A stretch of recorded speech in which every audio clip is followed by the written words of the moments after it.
Welcome everybody to that word chat. Today, very excited, an old friend from years and years ago, Rob Reinalda and his lovely wife Teresa, and they have a book. And I'm connected by a cord, you can see, so it's going to be hard for me to stretch and find the book under the R's. Reinalda down here. There it is. Oh, okay, Rob's got it already. But you actually have to make noise there so people will see if they're using speaker view. So it'll go to your screen. Yeah. There you go. Why Editors Drink, a snarky look at common, often hilarious writing blunders by Rob Rinalda and Teresa Reinalda did the art and the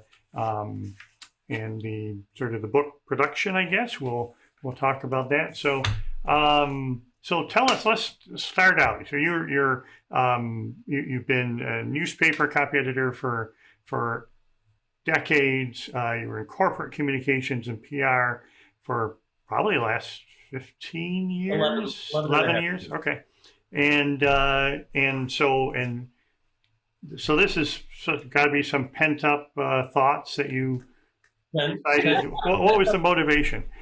Well, it kind of started as a joke. One of my coworkers and I, after a particularly trying day, were commiserating, and I just put a post-it note on her desk that said "Pass the gin," and after that, it became sort of a running joke, "Pass the gin." The catchphrase, the punchline of "Oh, I can't wait for this." I'm sorry. The punchline is "Pass the gin." Oh, and yes. Oh, then, yes. then it was, as I was editing stuff and I passed along the not so bon mot to my coworkers, I would say, "This is my editor's thing." And I thought to do it as a presentation in which I would give examples of terrible writing, as I have done the past few years. And with, again, the punchline, "This is my editor's drink," and I have a bottle of, Grigio or Scotch or whatever, and stage Scotch, and I'd down something, and I'd get drunk over the course of the hour. So it was performance art and a presentation on editing and writing, and but that never happened. So it's a book. Yeah. Okay. Cheers, everyone. Yeah. Cheers. Oh, all right. Well, good. I hope you all brought your cocktails. I'm prepared. A little Scotch. And truly, we're teetotalers, so this is You're teetotalers.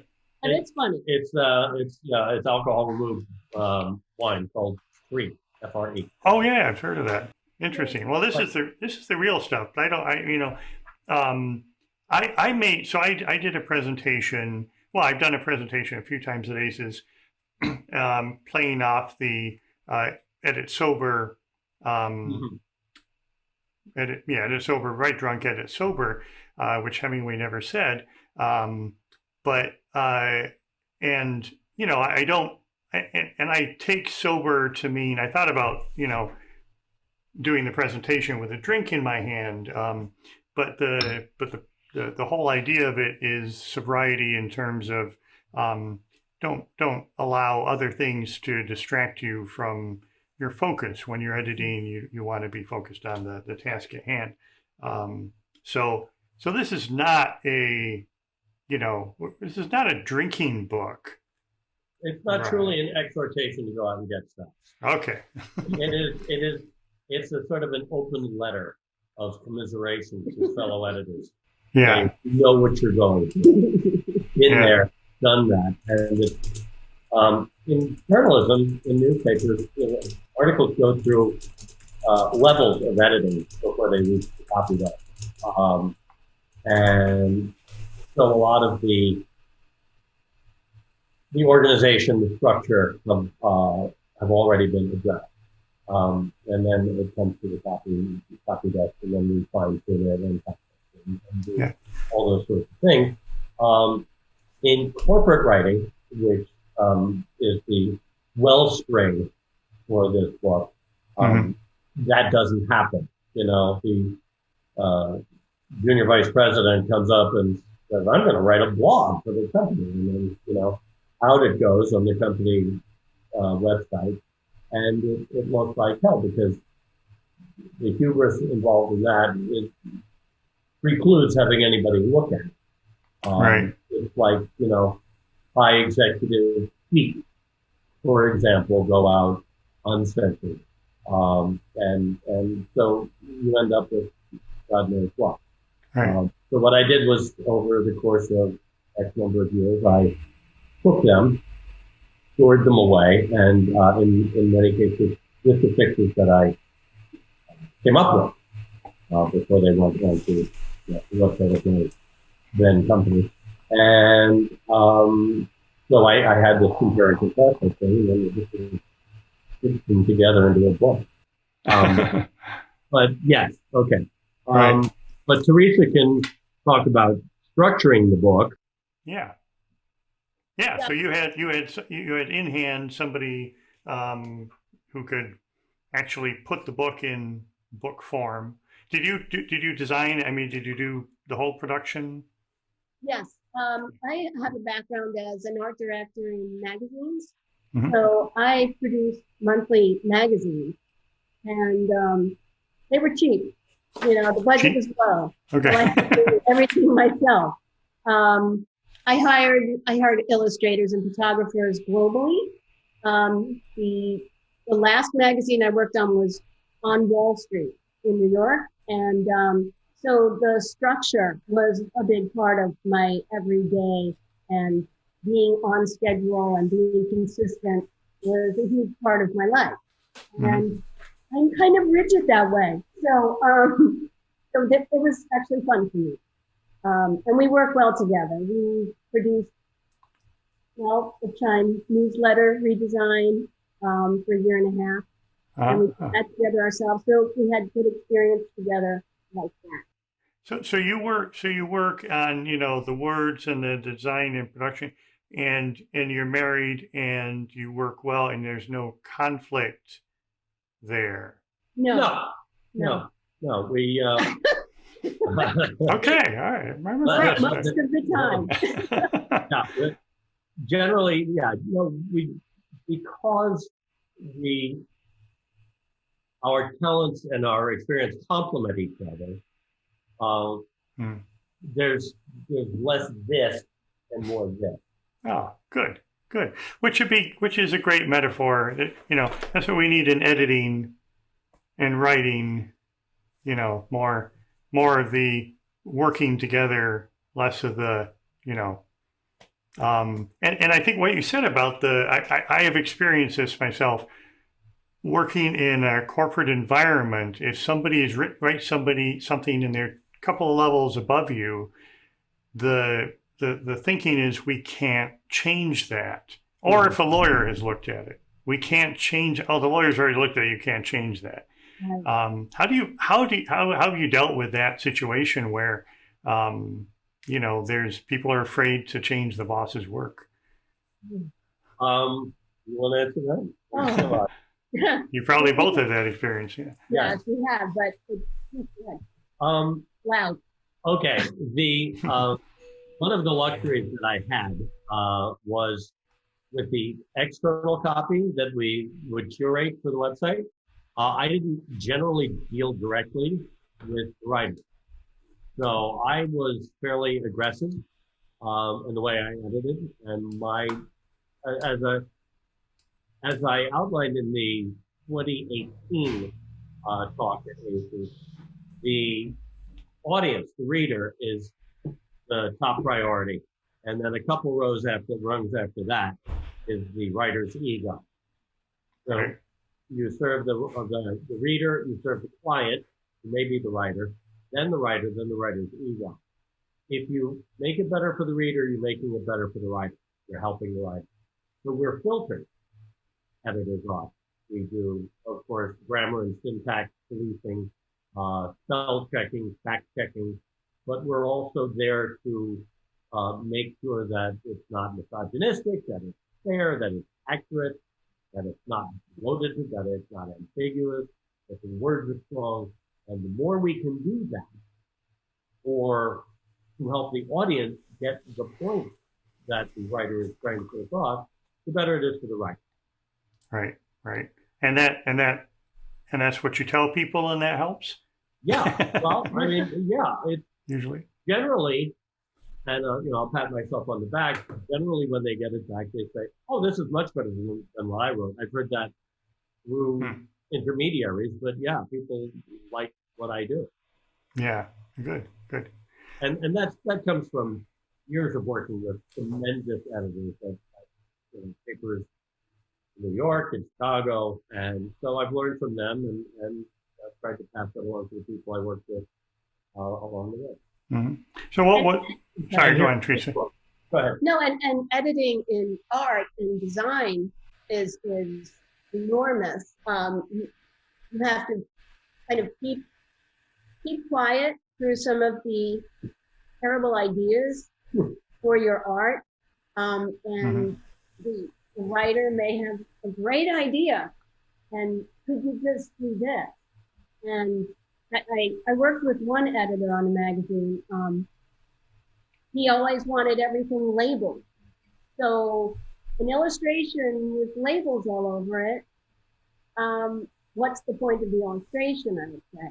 And we had this argument over and over, but the editing of the art is huge to either keep people from this, reading the article, or to keep them in. And so editing is very important when you put a piece of art together, or a photograph, or just the display that introduces the article. Right, right. And you're always dealing with egos, Yes. And that's can be touchy. That can be, Well, fortunately, I don't have an ego. So Oh, good, yeah. Safe there. So we had a query in the chat, and don't look at the chat, whatever you do, because people go crazy there. But we had a query in the chat. Mona Albano, probably mispronouncing that, asked, wasn't that Dylan Thomas? Sometimes I write drunk and revise sober, and vice versa. It was not Dylan Thomas. And I don't recall the author, because it's not a known author. Like a lot of these quotes, it gets attributed to somebody who we think probably should have said it. Yeah. But it wasn't Dylan Thomas, and the place to look for the background of it is the quote investigator on the internet. Quote, I think it's quoteinvestigator.com probably, or .org, and it's a piece of dialogue in a novel. So it's actually not somebody saying it, but it's somebody attributing it to a character in a novel. And actually, he says, sometimes I write drunk and edit sober. Sometimes I edit drunk and write sober. You have to have both, good mix or something like that. But it's just fiction. Anyway. So hopefully we answered that. So let's go back to the beginning. Rob, you're in New York. You're at what newspaper? New York Post. I was 9+ years at the New York Daily News. Daily News. Okay. And one of the things that was essential was having a sense of humor, because there was so much darkness going on. And you had to keep a sense of humor with that. And, so there were lots of headlines that did get in the paper that were funny, but some that didn't get into the paper. I guess the famous one ended up being Ford the City dropped dead. Right. But it was far more graphic than that. In the news meeting, it was Ford the City F you, basically. And so they cleaned it up a little and put it on the front page. It was one of the famous headlines of the time. But stuff is said in news meetings, is joking around, that is not fit for publication. And sort of all the news is not fit for print. But that leavens the duty that you have to do, because you're dealing with crimes and, all sorts of terrible things. So that sort of banter keeps things light and keeps you going. So in writing about grammar, which can be really, really dry. And Mark, I know you do this in your talks as well. A lot of people do. Mignon does it in her writing. You keep things as light as possible, just to keep people engaged. And that's what I hope this is. Yes, well, I love the way it's written. It could get in a lesser hand, making the transition back from grammar to a drinking thing might have gotten old by page 15, but you managed to pull it off, I think, through the whole book. Oh, thank you. Thank you. I appreciate that. That was a concern. Yes. How much could you actually make drinking sort of analogies? Sure. Especially when we're railing against excellence. Yeah. That's true. Let me show you. I just want to show you one illustration. If we can get the lighting right, if you can see that. I love the idea there of the glass. The ice cubes are getting bigger and bigger in our drinks, and that's one that just doesn't quite make the cut. So we had a question about that. Heather, maybe you can toss that one out. Yeah, absolutely. Kate, do you want to unmute and ask your question? This is a good one. I'm curious to hear. Oh, sure. Yeah. Kate's cat. Yeah. Well, I thought people would rather look at the cat than at me. I would. So I was wondering how you would edit a piece of art. I have absolutely no visual gift at all. Thank you, Aaron. If you saw my house, you'd understand. What goes into that? What do you do? Can you give a couple of examples? Okay, well, a meeting about the art is much like an editorial meeting. As a matter of fact, it would be an editorial meeting. And where you throw out ideas or show your sketches and all the ideas, just brainstorm.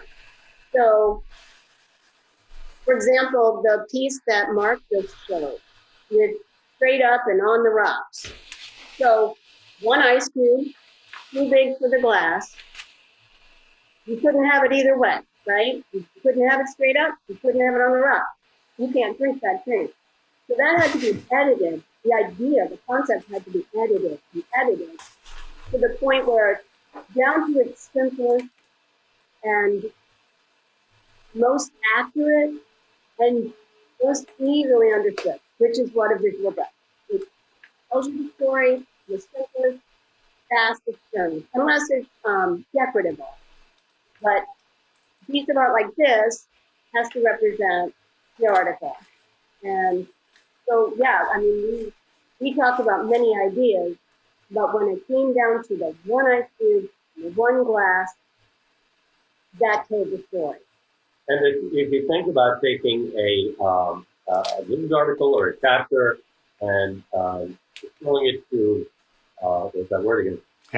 To a headline, which is 6 or 8 words, that's difficult enough. Distilling it to no words is supreme challenge, and it's one that I love. A wonder.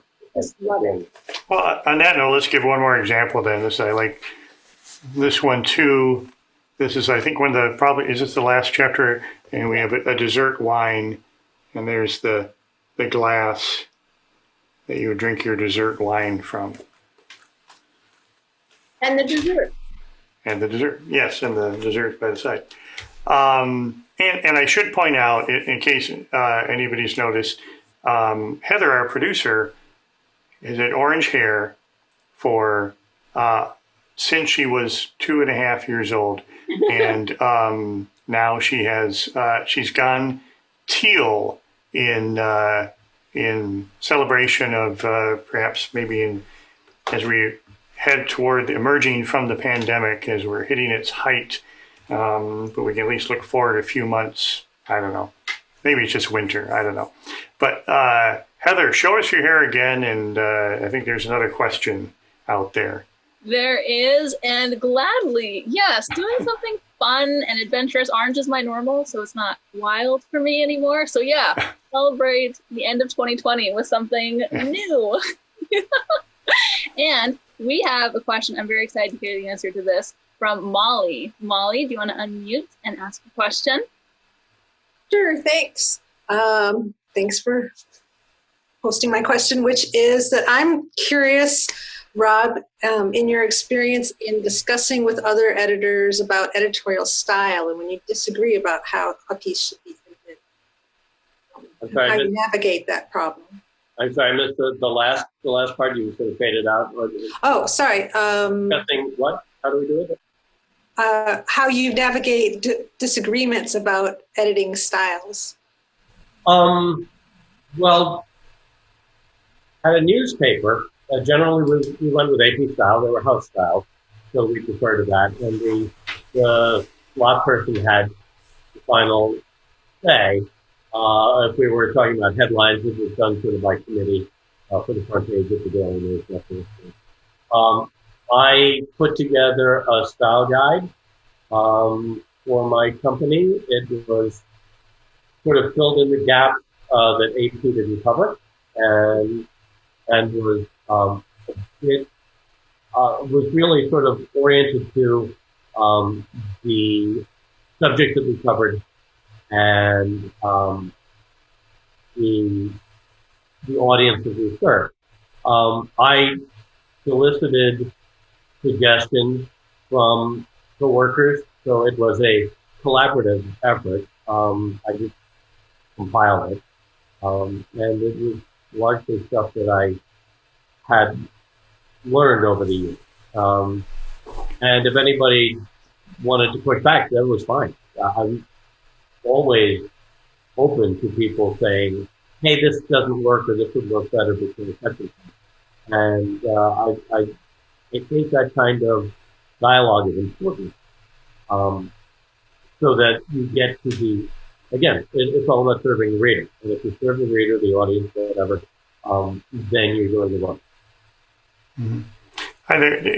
Thinking about when you put together a style book, and I put together style guides also, and there's usually one or two things that I come to regret, partly because sometimes things change, but can you think of anything? Is there anything that you thought you put in that style guide and everybody said, oh my gosh, what are you thinking? Oh God. Wow, I would have to go back many, many months. I was still using that style guide to speak about it. I'm sort of out of practice at this point.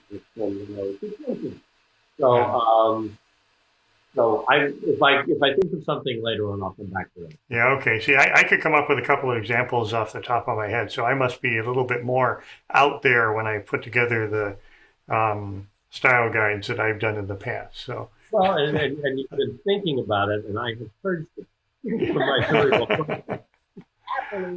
Happily, indeed. Yeah. So how are you enjoying the pandemic? You're in Chicago, right? Yeah. Here's the thing. Teresa had a knee replacement last November, about a year ago. Yeah. And so and she was supposed to go back to work 3 months after that, which was the end of February, and that didn't happen. Well, sort of, but I'll let her talk. So I mean, it was recovery time for me anyway. So it just kind of worked out time-wise, but it's made it very difficult for us to find steady employment, if you will. But I've started a business. I'm starting a business doing my illustration. So it's kind of, we're always really busy. Yeah. We're always really busy. And and I was working from home almost full time anyway. I mean, when I was still there, I was working from home probably 9 days out of 10. But we're lucky we're together, you know. We always have companionship. Yeah, and we feed off each other's energy, and So I don't mean to say it's great, Right. but we're really lucky. it's a comfort zone. Yeah. Right. And we get along reasonably well. And I shouldn't have said how you enjoying the pandemic, because obviously a little tongue in cheek. But are you guys in suburban Chicago? Yes, we're up just north of O'Hare. Oh, okay.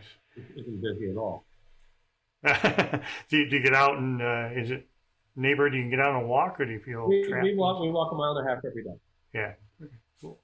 All right, and Teresa, on your leg, congratulations on having strong knees now. Yeah, we had planned to go back to Europe this past spring, but that kind of didn't happen. Right. The whole continent. Right. So, Words Are Media is the latest adventure. What's your target here? What's the plan? Well, it's editing services. I did a work for an old friend who was a TV producer, and he worked on sitcoms with Penny Marshall, and he was a producer and writer for Anything But Love and Newhart and a bunch of other things. He chronicled. He had fortunately written a journal about all this stuff, and get in contact with us. We just lost you there. Okay, sorry. I'm sorry. You did a journal. The writer did a journal. And then he compiled stitched the journals together, and did a retrospective on being a head writer with his partner and an executive producer in television out of Los Angeles. And it's called Get in the Car, Jane, Bill Van. And it's very funny, and lots of names you'll recognize, from Lucille Ball all the way to Jimmy Lee Curtis and Martin Lawrence and beyond. I edited the book. Yeah. So that's the major project that I've worked on. But I'm always looking for work, like other editors are going to shovel me work. Well, sometimes it does happen. Yeah. And that is, I mean, it's an interesting transition. So we've done the same thing. So it's an interesting transition from newspapers to non-newspaper. I mean, newspapers, you're with a whole bunch of people, as you said.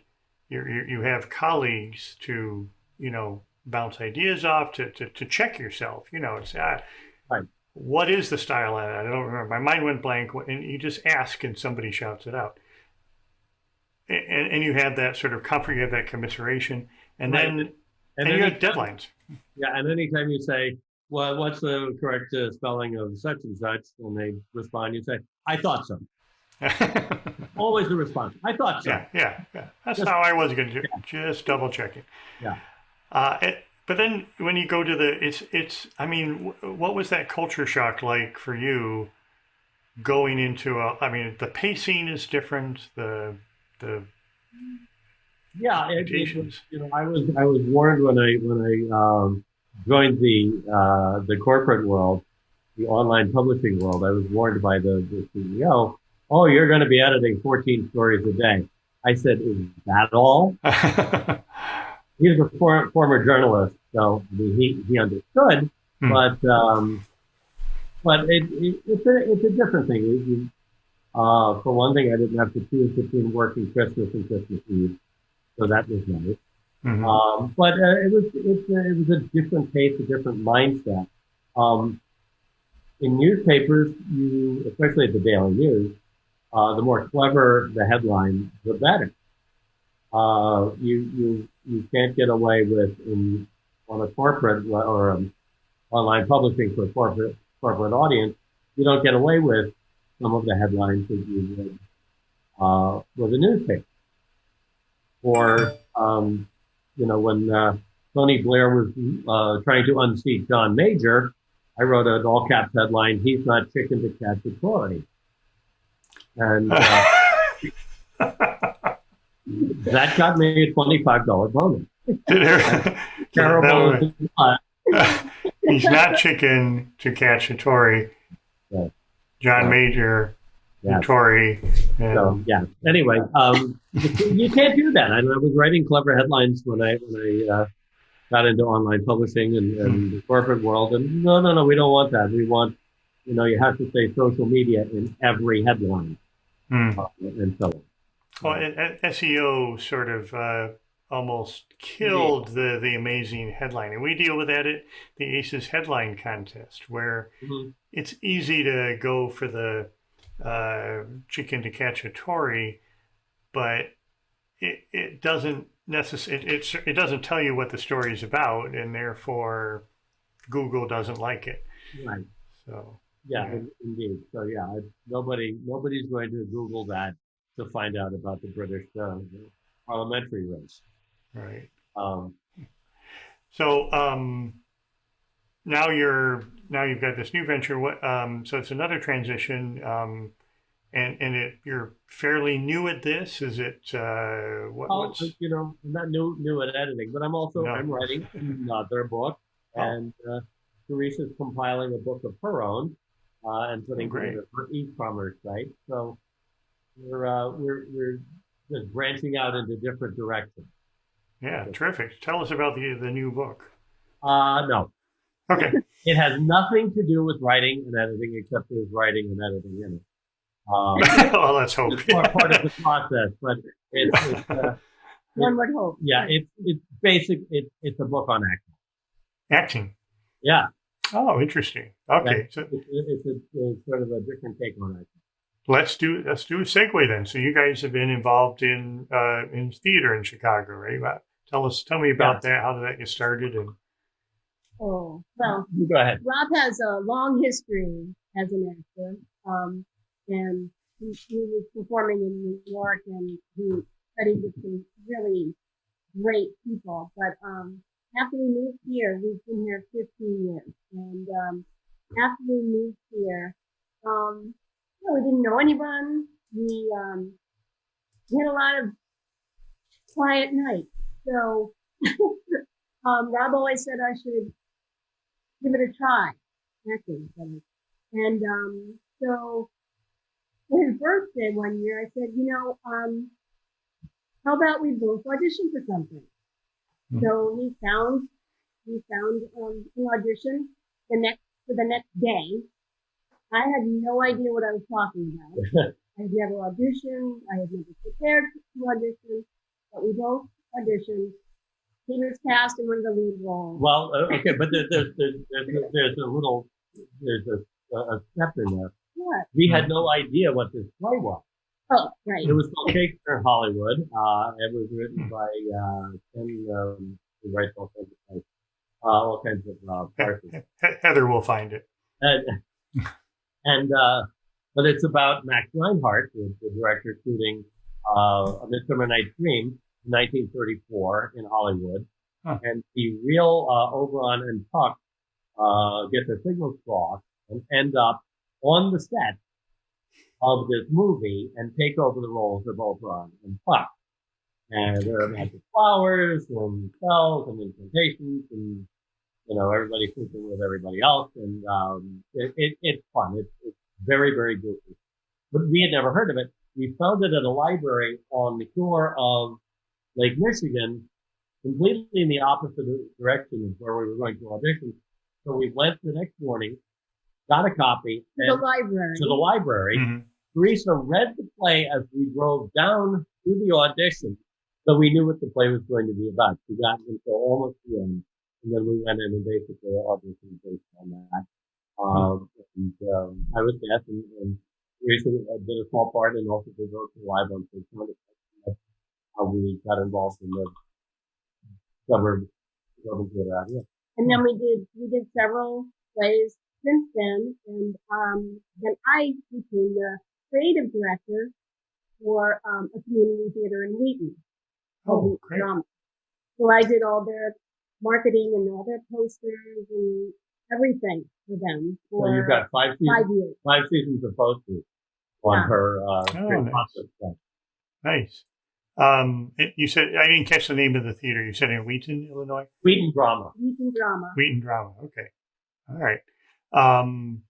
So, and you don't, you've got some posters. I know that the art behind you is that all your art on the big poster board there? What are we looking at behind you? Is that my art in totality, or? Well, no.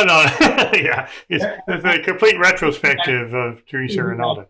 Yes, I'm working on a series of, my website is 9 Modern Muses. Mm-hmm. And is it up? You said it's coming soon. Is that? Well, the e-com site is coming soon. Oh, okay. I have some of my artwork on Facebook and Instagram, and I have a Creative Potlist website, but that's more for my corporate and commercial art. Mm-hmm. So my fine art e-com site is almost there. I'm working on it. It's a lot of work. Oh, I know. Yeah. I'll soon have that word chat mugs available, but I just haven't gotten around to putting it on the site to make it so. Gotcha. Yeah. So it's all female-based art, and I have a background as a fashion illustrator. I went to Fashion Institute of Technology in High School of Art and Design for fashion illustration. So that's how I started my career. This kind of marries with that. A lot of marriages. Right? Yeah. And High School of Art and Design is like the visual art version of the high school in Spain. Yeah. Less dancing, more paint. A little bit less. A little bit, yeah. Just a little bit less. Seriously, a little bit. But so I'm really enjoying this. It's more emotional, it's more fine art. It's more of my illustration background. And I started drawing from the model on Zoom. So I have Zoom sessions. I actually have one right after this, where the models pose for us in Zoom sessions. Oh. And so that's how I do all my work. It's an interesting and challenging way to do it because you can only see it as big as the screen. Right. So I miss you can't lean over and get more of the right. 3-dimension. Right. But the models have gotten more and more adept at this, and so they might have multiple cameras in different angles, some closer up, some you can zoom in. But there's more nude modeling than not. So I'm looking for clothing sometimes. So looking for clothing. You're looking. Yeah. Nobody will model clothes. They will, but it's not as frequent as the nude modeling. Yeah, and on Zoom, sometimes people just take off their clothes. Right. Yeah, they feel like they're alone, you know. Right. But, yeah. At those corporate lunches, it gets a little dicey. Yeah. You want to avoid that. Now, you were talking before the show, and I was busy hooking things up. But did you do some theater work, some sound theater work since the pandemic? We did Zoom. Yeah. The pandemic made it. Teresa was talking about the live models getting adapting to this format. Mm-hmm. And theater has done that too. We have two friends who started 10, 12 years ago, or longer than that, a radio show group. And they started out basically at an old folks home doing old golden age of radio broadcasts. To the letter. To the letter. I mean, they transcribed them, the old Jack Benny scripts and Burns and Allen and the commercials. And the commercials, and Jack Webb and all these others. And we would recreate them. On stage. And so they were called the Thrilling Days of Yesteryear, if you want to look them up. But then they started a theater company, and via Zoom, they did Life Spirit, which Teresa was in. It was so much fun. Yeah. What was the show? Life Spirit. Oh, okay. Howard. No Howard. On with a. It was on Zoom, but it was radio style, right? So no costumes. No, we costumed ourselves. We came up with our own backgrounds that were as good as we could come up with for the setting, for the period. We were on our own individually with our backgrounds and our costumes and our characters, but it was the radio script, so they didn't have to do a lot of stage blocking, but there was interaction. Sure. And reactions and things like that. And when they were doing the seance, they'd shake the table and that sort of thing. So, and then we did War of the World. We were still Orson Welles adaptation that scared the crap out of everybody in 1930s, whatever. And, before my time. So we, I was only about 17 at the time. Yeah, right. So, and we did that, and that was a lot of fun. Just making theater so that people can watch from their homes and we can perform from our homes. It's just so interesting what people are able to do in these circumstances.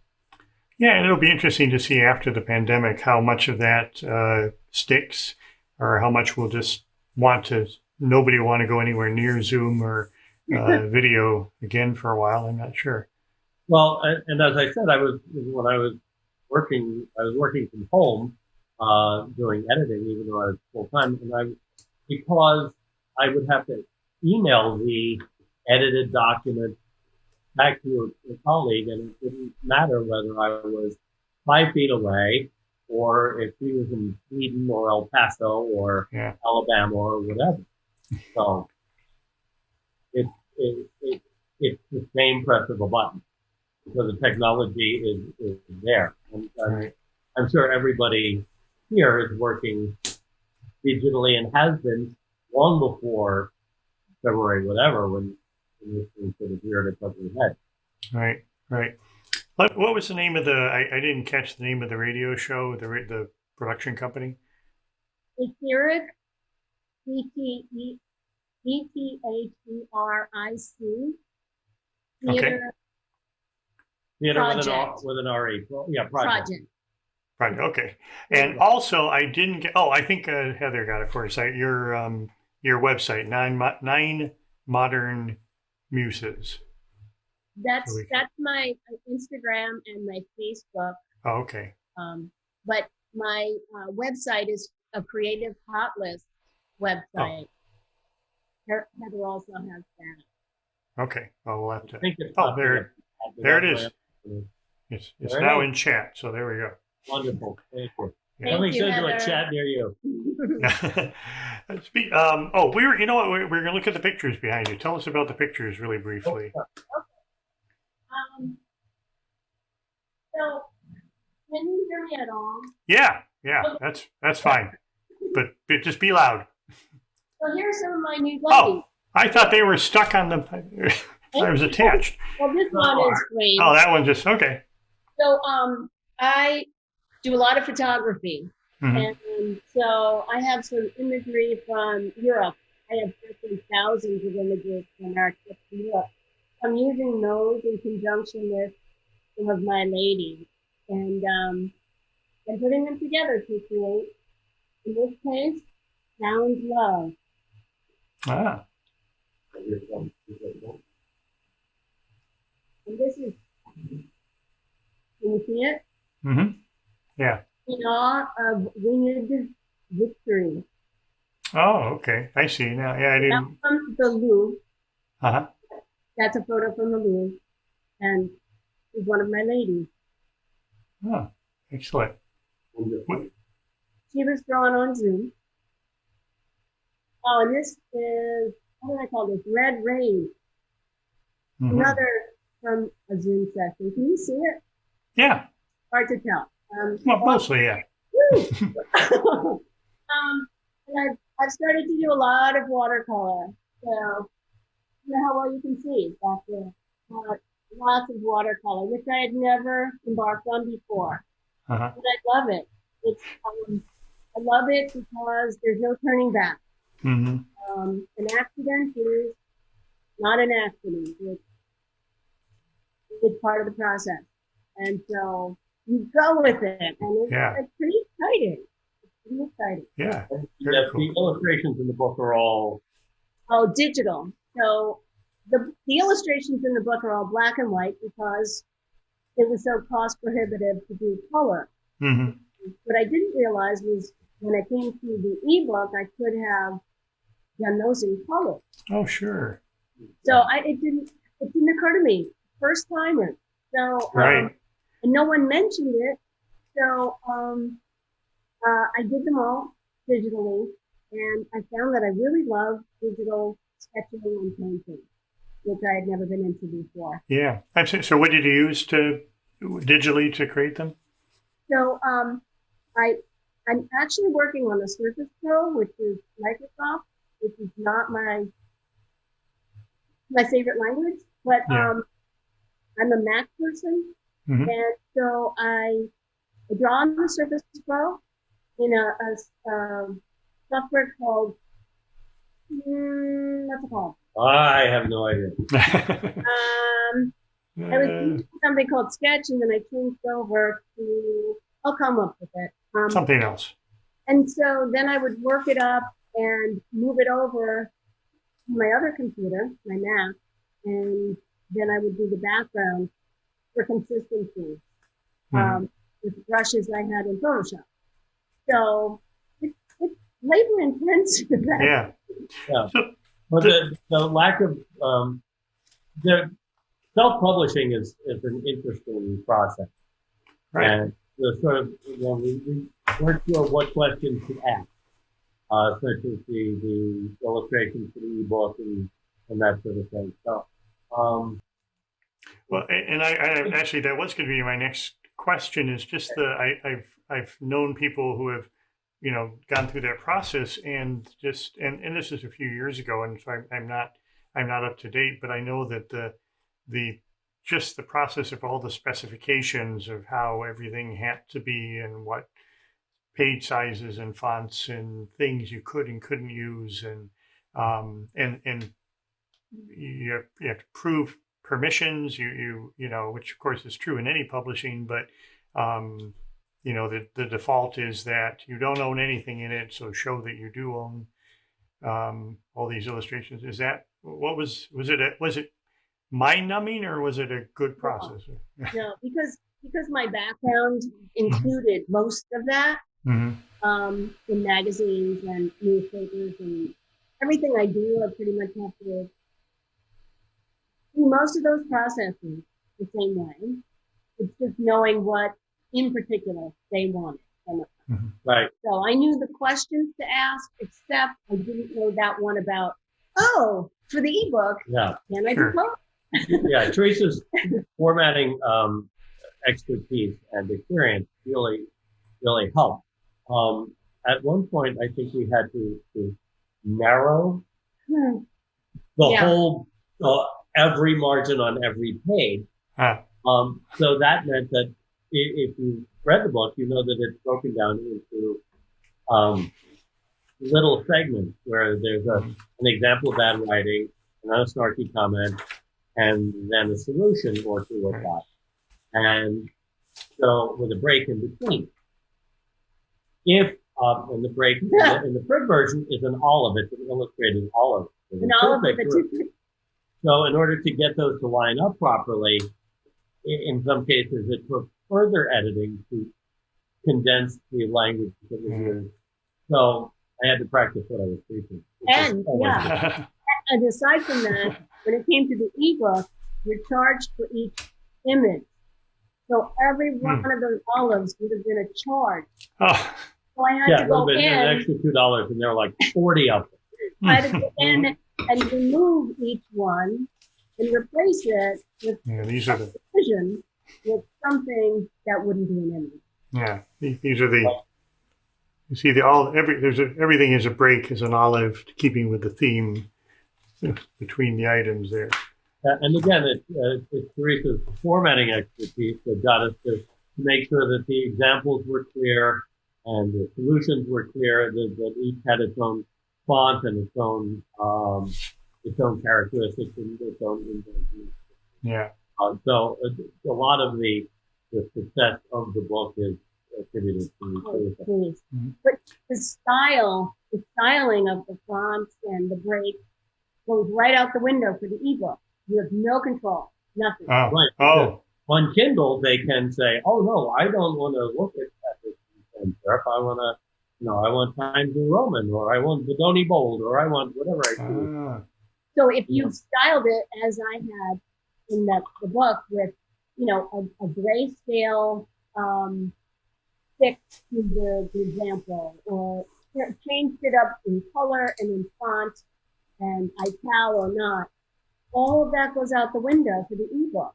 So how do you control that so that it makes sense to the reader? Right. That was a huge challenge, and I really, honestly, have no idea how well it's going. Right. And there's a cadence with the structure of it that augments or undercuts the humor, or what we hope is the humor. And so if the punchline, you have to turn the page to get to the punchline instead of right. If you've forgotten what's on the previous page already, yeah.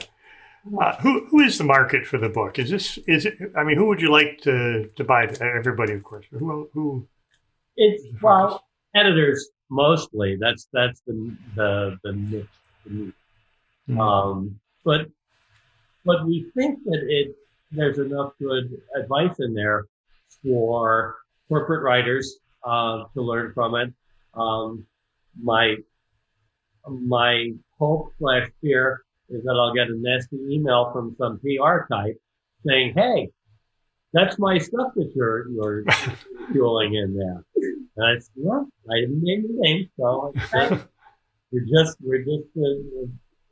directing our instruction process, not a script." But also aspiring writers and editors. Aspiring, I think, that's a big chunk of, who might enjoy it as a gift because it's a quick read. Yeah, it's a quick read, and we hope it's funny. And I grew up under the influence of George Carlin, who loved words as not just play, but as communication to make sure that the message got across. And with so many words being so badly misused and abused these days and overused, I mean, everything can't be awesome and amazing. I'm hoping that writing and communication generally will get stronger and clearer and more concise, because people say time is money. Well, time is not money. Time is time, and it's more valuable than money. We have only a certain amount, and we can make more money, but we can't make that much time. So if we can streamline our communication and make it fair, the better off we are. Right. Yeah. And there's some, I mean, you read through this, you're reminded of things that everybody does, because when people are writing quickly, they're not necessarily they're not really thinking about the message. They're thinking about, getting some words out and hoping that the message sticks, and not necessarily going back and rereading or thinking of it themselves critically, which is what keeps us in business, frankly. But you think if only people would read what they've written more often, then we would have much less to do. But they don't, so we by the hour. If they drop me a line and hire me, that would be even better. Right. But no, there are lots of great ideas that are getting muddled. You end up with half gravel and half pudding, and if you want the gravel, you've got all the pudding all over it. If you don't eat the pudding, you can't, because it's full of gravel. So if people can take the three primary things that they want to say after they've written their paragraphs and say, okay, now how would I put this into a piece? They'd be much better off. Yeah. All right. Well, we've reached an hour. probably some things I should have asked you. But what is there anything else you wanted me to ask you that I didn't? No, We cover everything. I've enjoyed this thoroughly. I hope did everyone great. has. Yeah, I- you did great. I wore my. I do have a quick question. Yeah. Just raise hands. Who's read the book? I No. Oh, okay. have. Well, I hope you liked it. yeah, I did. It was breezy and fun, and like I say, I was reading it critically for the. Well, I know your style from reading blogs and Twitter over the years, and your quick wit, and I think that comes through in this. It's clever in your. It's not grumbly, there's a certain amount of curmudgeon in it, but I don't think you come across as you have this heightened sense of frustration, but it comes across with good humor and some funny twists in there. So Well, thanks. That's my review. It could have been 5 times as long, but as the old saw in journalism goes, write it for what it's worth. I made my point in 66 pages or whatever it is, in 64 pages, and enough said. All right. Yeah, I wore my my newspaper tie because we both have that background. I've had this for 20 some years, and I thought Snoopy was a nice. Peanuts is nice for the season. So. Very nice. Thank you so much. Yeah, I appreciate talking to you from your home in suburban Chicago, and hopefully we'll see each other again some point. I'm sure we will. Well, thanks to everyone for being here. Please stay safe and healthy. And have a great holiday.